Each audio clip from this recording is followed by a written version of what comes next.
octave displacements as much as you can.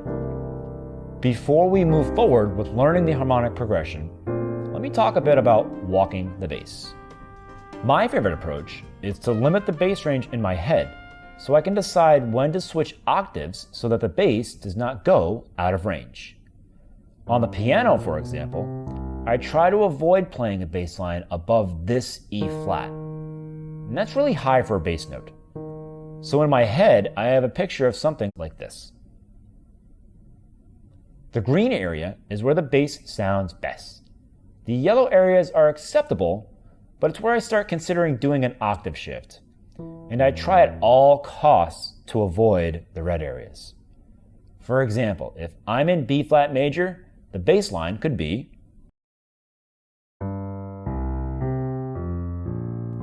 or. Okay, so now let's turn the bass line into quarter notes. This will create a bass line where each chord needs 2 bass notes. Here are the 4 rules or options you can always use. You can alternate the root of the chord with the 5th of the chord, or repeat the root an octave apart, higher or lower, considering the acceptable bass range. Use a chromatic approach from above to the next chord's root. Give priority to small leaps when changing chords. Remember, these 4 simple rules will allow you to create consistent quarter note lines for any chord progression with 2 chords per bar, like the one we're working on right now. So, using these rules, I came up with this bass line. G is the root and D is the 5th. Then the closest root for the C7 is this C. This G is the 5th. Then I went up to the root of the C minor to avoid going back to the previous C on the C minor 7.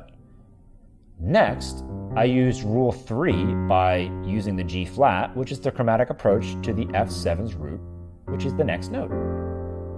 Again, the B natural is the chromatic approach to the B flat, the E flat is the chromatic approach to the D, and the A flat is the chromatic approach to the G at the beginning. Pretty simple.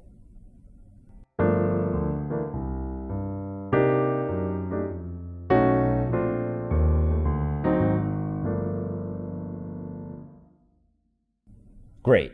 Now, let's look at the rules to walk eighth notes. Actually, it doesn't really matter that we're walking eighth notes. What's important is that we will have 4 bass notes per chord. Before we talk about the 4-note bass lines, I want to give you the most important bass line movement rule for any number of notes. Always give priority to stepwise motion or sol-do motion.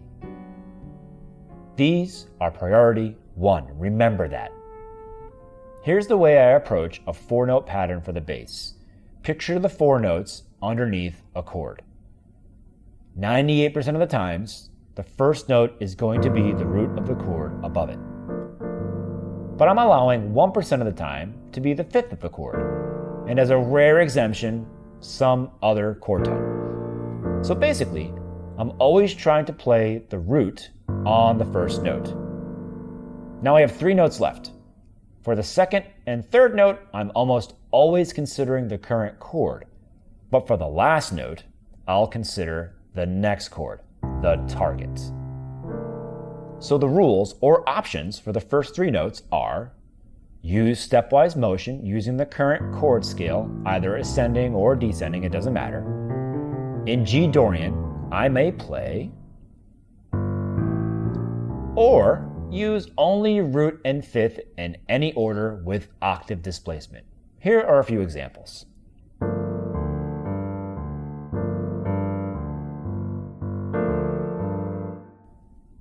For the last note, I start thinking of the target, and the rules or options are: always consider the direction and shape of the previous 3 notes. Try approaching the new note chromatically or stepwise. That's it. So let me show you the final line. For G minor 7, we start on G, the root. Then we walk using an ascending Dorian scale, and the last note is B, approaching C chromatically, respecting the direction and the ascending line. Then C, D, E again, and ascending stepwise motion using the C Mixolydian scale, and then D flat to approach the C chromatically. Then C, G, C, using the root fifth root rule, and then approach the F using F sharp. Then again root and fifth, this time using the root fifth, and I approach the B flat with B. This connects the C and the B flat stepwise. For these last two chords, I'll show you how you can break these rules a bit, which you will in real life when you're improvising bass lines. So in real life, sometimes you'll see clear paths for the bass line, but other times you won't. The solution is to just go for stepwise motion and target the root of the chords or the fifths, whichever is closest at the moment. So here's an example.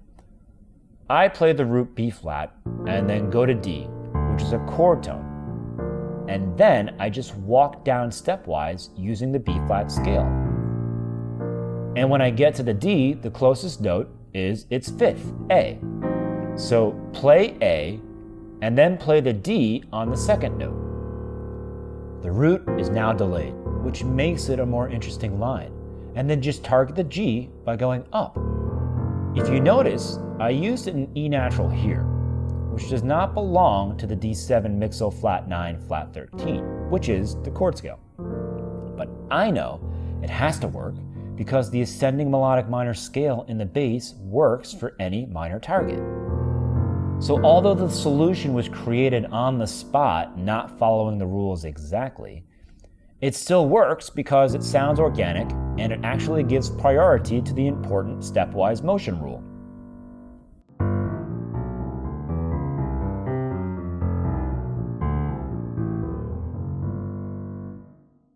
Okay, so now that we have a better picture of how to create a walking bass line, let's keep learning the harmonic progression. For now, we'll stick to playing half notes on the bass so we can concentrate on the harmonic progression. So far we have start on the relative minor, then sol, do, repeat, sol, do, major third. Now, each of these bass lines is accompanied by a chord type. Minor 7 to dominant 7, minor 7 to dominant 7, major 6 to dominant 7. This minor to dominant with perfect fifth bass movement is a 2-5 of some target. So the progression is 2-5, then the 5 turns into a minor, and we do another 2-5 to 1, and then a dominant 7 on the third degree. Now we can put the entire progression into something more useful. Start in the relative minor of the key. Play 2-5 turns into 2-5-1, and then 3-7 back to the beginning.